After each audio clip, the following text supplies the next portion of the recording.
오늘 함께 볼 하나님의 말씀은 창세기 31장 1에서 20절까지 말씀입니다. 제가 가진 성경으로 구약 45 혹은 46페이지쯤에 있습니다. 다 찾으셨으면 한 절씩 교독하고 마지막은 합독하도록 하겠습니다. 제가 먼저 31장 1절 읽겠습니다. 야곱이 라반의 아들들이 하는 말을 들은즉 야곱이 우리 아버지의 소유를 다 빼앗고 우리 아버지의 소유로 말미암아 이 모든 재물을 모았다 하는지라.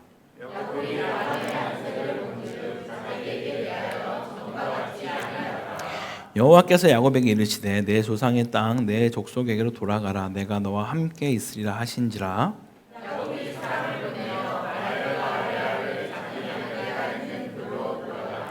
그들에게 이르되 내가 그대들의 아버지의 안색을 본즉 내게 대하여 전과 같지 아니하도다. 그러할지라도 내 아버지 하나님은 나와 함께 계셨느니라.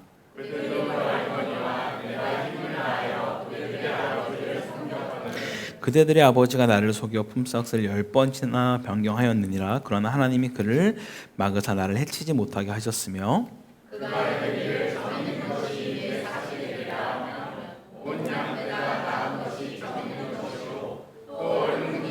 것이 내 삭시 되라 하며 온 양떼가 낳은 것이 얼룩무늬 있는 것이니 하나님이 이같이 그대들의 아버지의 가축을 빼앗아 내게 주셨느니라. 그 양떼가 새끼 될 때 내가 꿈에 눈을 들어 보니 양떼를 탄 순양은 다 얼룩무늬 있는 것과 점 있는 것과 아롱진 것이었더라. 꿈에 하나님의 사자가 내게 말씀하시기를 야곱아 하기로 내가 대답하기를 여기 있나이다 하매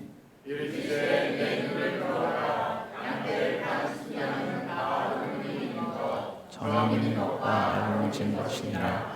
라반이 내게 행한 모든 것을 내가 보았노라.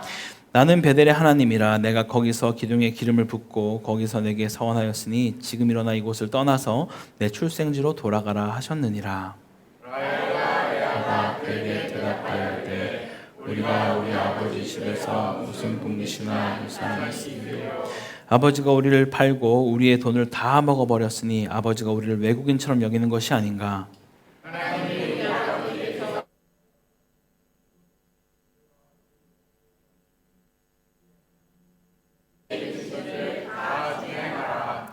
야곱이 일어나 자식들과 아내들을 낙타들에게 태우고 모든 소유를 곧 그가 바다나라에서 온 가축을 이끌고 가나안 땅에 있는 그의 아버지 이삭에게로 가려 할세. 그때 라반이 양털을 깎으러 갔으므로 라헬은 그의 아버지의 드라빔을 도둑질하고 야곱은 그 거취를 아람 사람 라반에게 말하지 아니하고 가만히 떠났더라. 아멘. 할렐루야. 오늘도 말씀 앞으로 은혜를 사모하며 나오신 모든 성도님들을 위해 그리스도의 평강과 긍휼과 가득하기를 간절히 소망합니다. 네, 어느덧 9월의 마지막 주일을 맞이했습니다. 다음 주면 추석 명절인데 해외에 나와 있는 우리에게 이 시간이야말로 어쩌면 좀 허전하고 외로운 때가 아닐까 생각합니다.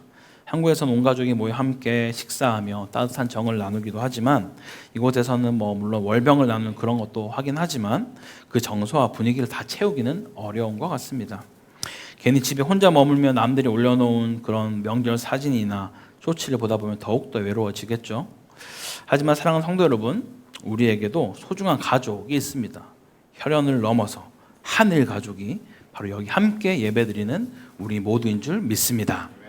어쩌면 1년에 한두 번, 두세 번 보는 가족보다 더 가까운, 더 의지할 수 있는 가족이 바로 우리 교회 공동체가 아닐까 생각합니다. 그러니 다음 주 명절에는 괜히 멀리 가지 마시고 교회로 오셔서 함께 맛있는 명절 음식도 나누고 또 기쁨 가득한 이웃들도 즐기면서 공동체 따뜻함을 경험하는 복된 시간 되기를 간절히 소망합니다. 우리 삶에 반드시 떠나야 할 때가 찾아오기도 합니다.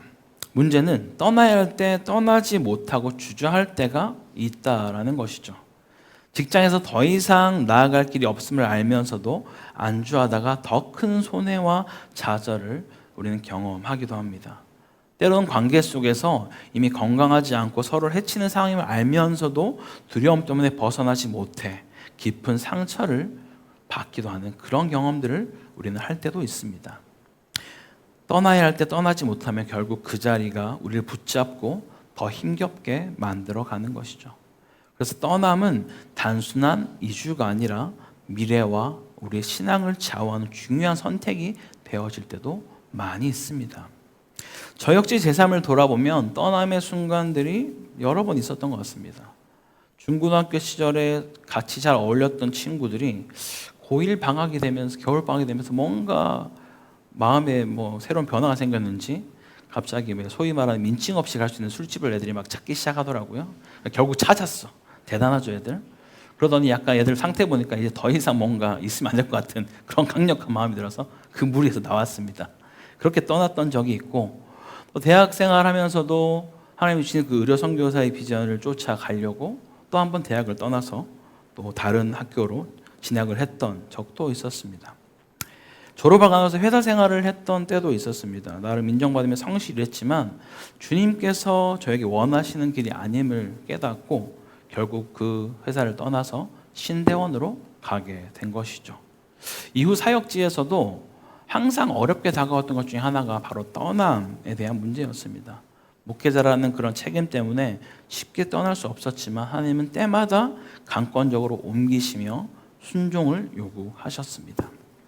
그리고 제 인생에서 가장 큰 떠남은 바로 이곳 코타키나발루로 온 일이 아닌가 생각합니다. 2022년 9월 27일 날 아무 연고도 없는 낯선 곳으로 오는 일은 제게 있어서 참으로 큰 결단이었습니다. 생각해보면 안 갈 이유는 참으로 무궁무진했던 것 같습니다. 하지만 하나님의 부르심에 순종했기에 저는 지금 이곳에 있고 너무나도 소중한 우리 성도님들을 만나게 되었습니다. 제겐 이것이 가장 귀한 떠남이자 하나님이 기뻐하시는 순종인 줄 믿습니다. 오늘 본문은 바로 이런 떠남에 대한 문제를 우리 가운데 다루고 있습니다. 믿는 자에게 떠남은 단순한 이동이 아닌 것이죠. 말씀에 순종하여 일어나는 믿음의 행위이자 신앙의 결단입니다. 이제 본문으로 한번 들어가 보겠습니다. 창세기를 묵상한 지도 벌써 2년이 되어 가는데요. 어느덧 31장까지 왔습니다. 지난 8월 마지막 주에 우리 함께 나눴던 창세기 30장 말씀의 제목을 기억하십니까? 저도 찾아보고 알았습니다. 네, 계산의 시대에 하나님을 붙들라. 네, 이런 제목으로 여러분과 함께 나눴습니다. 그때까지 내용을 잠깐 좀 살펴보면 야곱은 형 에서를 피해서 외삼촌 라반의 집으로 도망쳤죠. 그곳에서 레아와 라헬 또 두 여종을 통해서 12자녀를 얻게 되었습니다. 하나님은 그를 축복하셔서 큰 재산을 많이 얻게 하셨지만 동시에 재산을 얻으면 얻을수록 라반과의 관계는 점점점 안 좋아져만 갔습니다. 라반은 끊임없이 야곱을 속이고 심지어 그의 아들들조차도 정말 근거 없는 비난을 퍼부었습니다.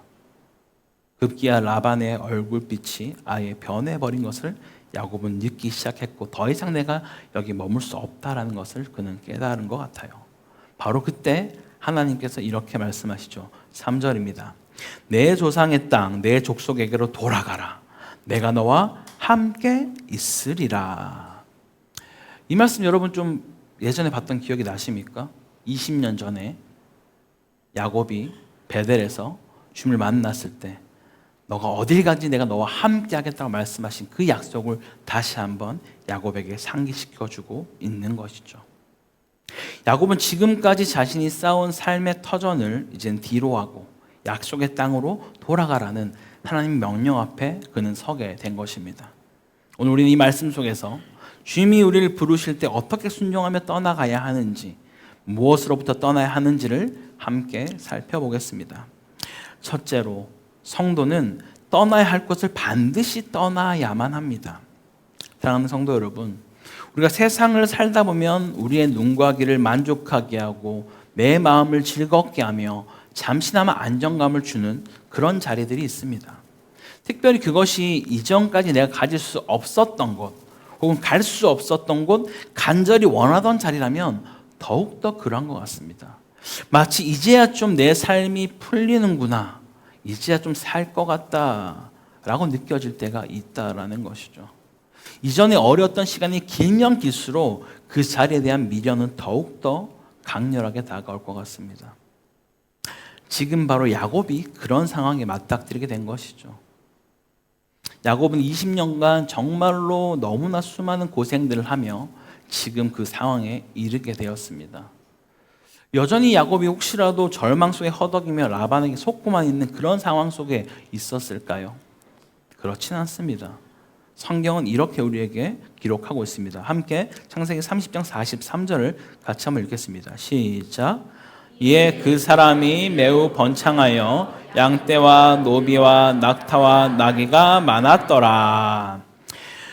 야곱은 분명 라반과 거래했던 것은 양과 염소만이었습니다. 그렇죠? 근데 그것을 충분하게 얻어서 아무래도 그런 낙타와 나귀와 노비까지 얻게 되는 아주 큰 거부가 되었다라고 말하는 것이죠. 다시 말하면 이제야 비로소 좀 그 힘들고 괴롭고 외로웠던 시간들을 뒤로하고 이제야 안정감을 찾아서 좀 살만하구나라고 느끼는 그 시점이 바로 지금이라는 거예요. 근데 딱 그때 주님이 찾아오셔서 이제 돌아가라 라고 말씀하는 것이죠. 사실 당시의 재산도 곧 권력이었습니다. 아마도 원한다면 라반에게 대적할 만한 군사를 일으키거나 사는 것도 가능할 정도의 재력이 분명히 있었을 겁니다. 그런데 야곱은 결코 그러지 않았다라는 것이죠. 그 자리에 머물지 않았습니다. 하나님께서 말씀하시자마자 그는 자신이 쌓은 삶의 터전을 돌이켜 떠나려고 그는 하는 것이죠. 어디로요? 하나님이 말씀하신 약속의 땅 가나안으로 말입니다. 히브리어 원문에서 이 돌아가라, 슈브라는 단어는 단순히 이동만을 말하는 것이 아닙니다. 돌이켜서 하나님이 정하신 자리로 복귀하라 라는 의미를 이 원어는 가지고 있습니다. 야곱이 있던 자리, 라반의 집은 겉으로는 풍성하고 화려해 보일 수 있지만 속으로는 세속적인 술수와 탐욕이 가득했던 것이 바로 라반의 집이었습니다. 그래서 라반은 끊임없이 약속을 어기고 야곱의 성실함을 시기하며 그의 아들들까지도 그를 대적하기 시작한 것이죠. 하나님은 바로 이런 상황들을 통해서 야곱에게 더 이상 머물지 말 것에 대해서 신호를 보내고 있었던 것입니다. 성경은 반복해서 우리에게 떠남에 대한 것을 끊임없이 가르치고 있습니다. 창세기 12장에 아브라함은 본토 친척 아비집을 떠나야만 했습니다. 또한 롯과 아브라함은 분리되어야만 했던 것이죠. 또한 이삭과 이스마엘도 결국은 갈라서야만 했습니다. 이처럼 신앙의 길은 결국 세상과의 분리된 떠남에 대한 것을 우리에게 계속해서 말씀하고 있다라는 것이죠. 그러므로 성도는 하나님께서 머물러서는 안 된다라고 말씀하시는 그 자리, 하나님보다 세상을 더 붙들게 만드는 그 자리를 과감히 떠나야만 한다라고 말씀하는 것입니다. 이 세상은 우리가 영원히 머물러 할 곳이 아니기 때문인 것이죠. 성경은 끊임없이 성도를 나그네라 부르며 우리의 본향은 하나님께서 사랑하는 자들에게 약속하신 바로 하늘나라라고 분명히 말씀하고 있기 때문입니다. 사랑하는 성도 여러분, 이 땅에 소망을 두지 마시기 바랍니다. 눈앞에 있는 그 풍요와 안정감이 때로는 우리에게 달콤함을 준다 할지라도 그것이 하나님의 약속을 가로막는다라면 우리는 반드시 떠나야만 하는 것이죠. 우리의 소망을 하늘에 두고 영원한 가나안을 바라보며 순간마다 세상의 유혹을 끊어내는 결단을 날마다 새롭게 하며 나아가는 우리 모두가 되기를 간절히 소망합니다. 두 번째로 우리의 떠남은 즉시 온전히 기쁘게 순종해야 합니다. 이미 이 이야기는 저에게 너무나 여러 번 들었죠. 우리의 순종은 항상 즉시 온전히 기쁘해야만 한다라고 말씀드렸습니다. 오늘 본문 4절을 우리가 다시 한번 같이 읽어보도록 하겠습니다. 시작. 야곱이 사람을 보내어 있는 곳으로 불러다가. 자, 이 한 문장 가운데에도 본문 저자 의도가 아주 분명히 들어가 있습니다.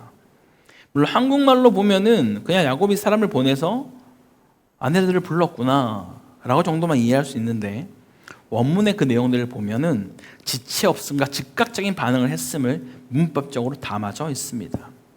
여기에는 와우 계속법이라는 이 문법을 쓰면서 사건이 연달아 일어나고 있음을 저자는 우리에게 강조하고 있는 것이죠. 즉 하나님의 말씀을 들은 즉시 야곱은 머뭇거리지 않고 하나님이 떠나라라고 말씀하셨을 때 뭔가 여러 가지 생각들을 한 게 아니라는 거예요. 지금 가지고 갈 재산이 엄청나고 이런 상황에서 어떻게 이걸 한 번에 갈 수 있는 거지? 라는 어떤 주판을 튕기지 않았다라는 겁니다. 바로 그 말씀을 듣자마자 야곱은 사람을 보내서 아내들을 불렀다라고 성경은 말하는 것이죠. 말씀이 임하면 곧 행동이 따른다라는 것을 우리에게 강조하고 있는 것입니다. 또 한 가지 눈여겨볼 단어는 하라라는 그런 명령형입니다. 라헬과 레아가 야곱에게 하나님이 당신에게 말씀하신 대로 하라라고 말하는 그 하라로 사용되어진 그 히브리어 또한 단순한 어떤 권유가 아니라 주저함 없는 즉각적인 실행을 가리킬 때 쓰는 단어입니다.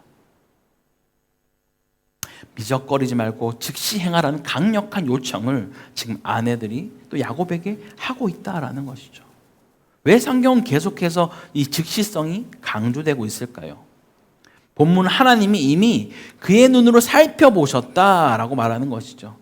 히브리어 동사 라아라는 이 단어는 단순히 보다라는 단어로 그치지 않고 목적을 가지고 살펴보고 감찰하셨다라는 그런 의미를 담을 때 이 라아라는 단어를 쓰고 있습니다. 즉 하나님은 야곱의 고난과 상황을 면밀히 보시고 관찰하시면서 그에 맞게 가장 좋은 때 그의 상황에 개입하셨다라는 것을 말하는 것이죠. 따라서 하나님의 부르심은 무작위적인 그런 명령이 아니라 이미 준비된 은혜와 보호와 약속을 동반하고 있다라는 것이죠. 우리가 지체할 이유가 없는 근거가 바로 여기에 있다라는 겁니다. 신약의 예들도 이 즉시적 순종을 우리에게 말해주고 있습니다. 예수께서 제자들을 부르실 때도 그들은 어떻게 하였나요? 즉시 그물을 버려두고 따랐다라고 말하고 있죠. 부르심에 대한 즉각적 반응이 이 신앙의 표지임을 말해주고 있습니다. 또한 아브라함이 불러주심을 받았을 때 나가라고 말하는 그 히브리서 말씀 안에 나오는 그 떠남도 부르신 그 이후에 말씀을 따라 갈 바를 알지 못한 채로 바로 나아갔다라는 것을 우리에게 말해주고 있다라는 것입니다. 이처럼 성경은 전반적인 내용 안에서 부르심 앞에 지체가 아닌 부르심 앞에 속행을 우리 가운데 건면하고 있다라는 거예요. 그렇다고 해서 즉시가 어떤 무모함이나 무분별함을 의미하는 것은 결코 아닙니다. 성경적인 순종은 지혜와 기도 또한 공동체의 상의를 동반할 때 온전해지는 것이죠. 야곱도 아내들을 불러 사람의 뜻을 알리고 공유했고요. 함께 떠날 준비를 하도록 그렇게 나누었습니다. 즉 순종은 개인적 충동이 아니라 말씀에 근거한 또한 공동체적 결단이다라고 성경은 말하는 것이죠. 그러나 현실에서는 우리의 순종을 더디게 하는 여러 장애물들이 우리 앞에 산재해 있습니다. 우리 앞에 있는 두려움과 나를 지금 안락하게 만들어준 그런 편안함과 나의 정체성이 어디에 속해 있는지에 대한 어떤 그런 묶임들, 또한 우상화된 그런 관계나 물질, 드라빙 같은 그런 것들 때로는 우리가 순종을 하며 나아감에 있어서 방해를 하고 있다는 것이죠. 그렇다면 어떻게 즉시 온전히 기쁘게 우리는 순종할 수 있을까요? 첫 번째로 말씀으로 우리는 분별해야만 합니다. 부르심의 기준은 말씀인 것이죠. 하나님의 음성은 성경과 절대 충돌하지 않습니다. 말씀 앞에서 우리의 부르심을 확인하시기 바랍니다. 또한 기도로 확증해야만 합니다. 기도는 하나님과의 대화이며 말씀이 행동으로 옮겨지기 전 내 마음을 정하는 자리인 것이죠. 하나님께 지혜와 용기를 간구하는 시간을 반드시 가져야만 하는 것이죠. 또한 공동체와 상의해야 됩니다. 야곱이 아내들을 불러 알린 것처럼 중요한 결단은 함께 나누고 기도 가운데 합의할 때 더 큰 힘을 얻게 되는 것이죠. 조언과 동력의 축복을 여러분 구하시기 바랍니다. 또한 실무적 준비는 하되 절대 지체하지 말아야만 합니다. 준비는 신중함의 표현이기도 한 것이죠. 그러나 준비를 핑계로 그 순종을 미루어서는 안 된다라는 겁니다. 준비는 순종의 동반자이지 지연의 이유가 돼서는 안 된다라는 것이죠. 마지막으로 하나님의 임재를 반드시 붙들어야만 하는 것이죠. 야곱에게 있어서 가장 확실한 근거는 바로 하나님이 나와 함께 하시겠다라고 말씀하신 그 하나님의 임재가 있었기에 그는 주저하지 않고 기쁨 가운데 순종할 수 있었다라는 것입니다. 마지막으로 이 순종은 우리가 감당할 수 있는 능력에서 비롯된 행동들이 아닙니다. 그것은 하나님이 이미 보시고 준비하신 그 길 위로 우리가 나아가는 믿음의 행위라는 것이죠. 그래서 순종은 우리의 부담이 아니라 특권이며 기쁨인 줄 믿습니다. 우리가 주저할수록 그 기회의 문이 닫힐 수 있으니 말씀 앞에 설 때는 지금 즉시 움직이게 되는 우리 모두가 되기를 간절히 소망합니다. 마지막 세 번째로 우리가 떠나는 그 길은 결코 쉽지만은 않지만 반드시 역전이 있습니다. 야곱의 떠남은 단순히 짐을 싸서 옮기는 일 정도가 아니었습니다. 그는 라반의 집에서 또다시 도망쳐야만 했어요. 뭔가 파티를 하고 뭔가 환영해주고 잘 가라고 어떤 작별 인사를 한 것이 아니라 라반이 양털을 깎으러 갔을 때 몰래 그렇게 도망을 쳐야만 했습니다. 근데 도망치는 길이 짧은 길인가요? 아니면 아주 그냥 초원과 같은 길이었을까요? 강야와 사막을 지나야만 했습니다. 수많은 도적과 맹수들이 들끓는 위험한 여정이 그들을 기다리고 있었다라는 거예요. 심지어 더 나아가 그가 돌아가려고 했던 그 약속의 땅 가나안에 누가 기다리고 있죠? 자신을 정말로 죽이고 싶어 했던 형 에서가 버티고 있습니다.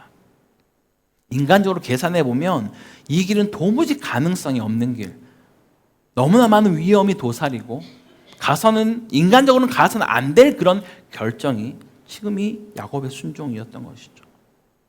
그러나 야곱은 떠났습니다. 왜요?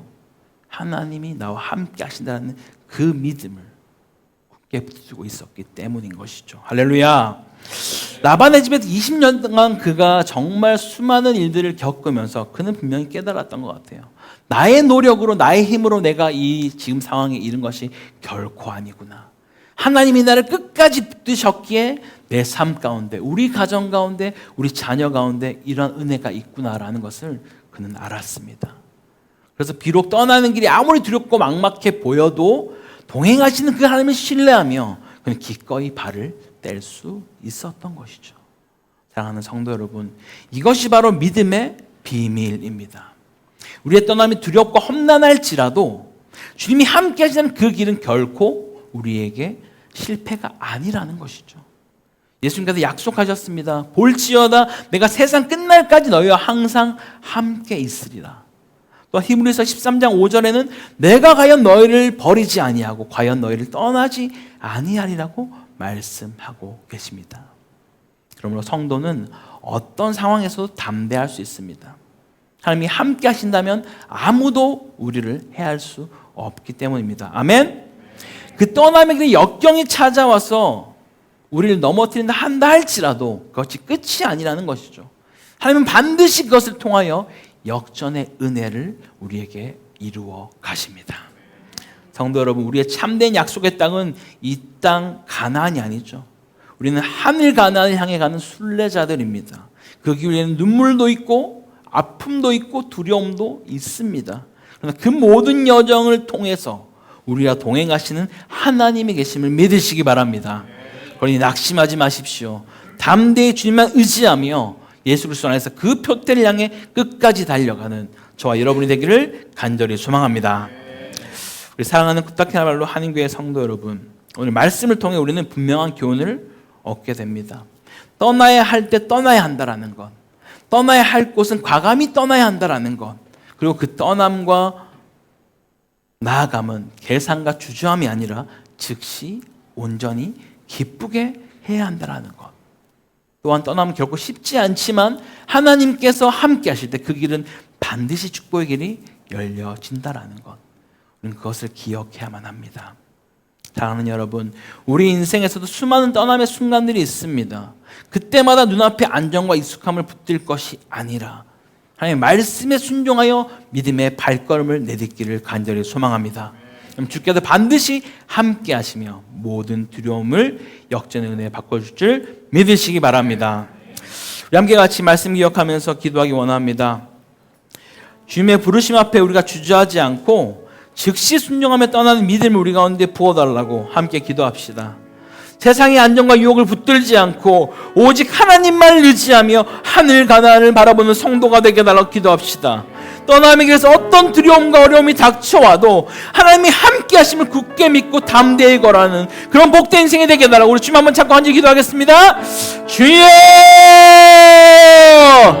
하나님 아버지 감사합니다. 주님, 오늘도 우리 가운데 하나님이 부르실 때 떠나는 순종이 무엇인지를 돌아보게 하시니 감사합니다.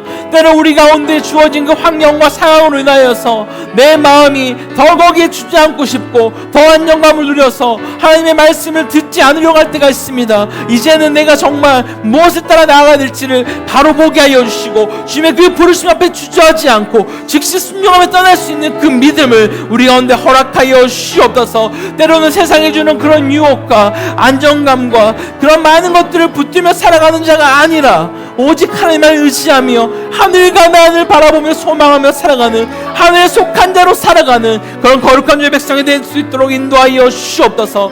아버지, 이 떠남의 길이 결코 쉽지 않음을 우리가 믿음의 눈으로 바라봅니다. 때로는 어려움과 그런 골짜기와 고통과 역경이 있다 할지라도 그것이 끝이 아니라 결국 하나님 우리와 늘 함께 하시며 나와 동행하시며 주의 지팡이와 막대가 나를 안위하신 것을 내가 믿기 때문에 사망의 그 음침한 골짜기에 다닌다 할지라도 담대히 날마다 나아갈 수 있도록 인도하여 주시옵소서. 하나님의 일하심을 의지합니다. 하나님의 길은 무엇이 통치하여 주셔서 하나님 역사하시는 그런 삶을 매 순간 들고 나아갈 수 있는 복된 인생들로 인도하여 주시옵소서. 아버지, 그냥 주 삶을 역사하시긴 돕되 역사하여 주옵소서. 사랑과 내가 풍성하신 하나님 아버지, 오늘 말씀을 통해 떠남의 순종이 얼마나 중요한지를 다시 배우게 하심에 감사드립니다. 우리가 떠나야 할 때 주저하지 않고 머물러서는 안 될 것을 과감히 떠나며 즉시 온전히 기쁘게 주님 앞에 순종하는 믿음을 허락하여 주옵소서. 세상의 안정과 유혹이 우리의 마음을 붙들지 못하게 하시고 라헬처럼 드라벨을 붙드는 그런 어리석음이 아니라 오직 하나님을 의지하는 참된 믿음을 가지게 하옵소서. 떠남의 길이 쉽지 않음을 고백합니다. 그러나 주님께서 항상 우리와 동행하시며 세상 끝날까지 함께 하시겠다 약속하셨사오니 그 약속 붙들고 담대히 믿음의 걸음을 내딛게 하옵소서. 우리의 모든 떠남과 순종이 결국 하나님의 영광을 드러내는 길이 되게 하시고 주께서 예비하신 역전의 은혜를 삶 속에서 누리게 하여 주옵소서. 이 모든 말씀 살아계신 우리 주 예수 그리스도의 이름으로 기도드립니다. 아멘.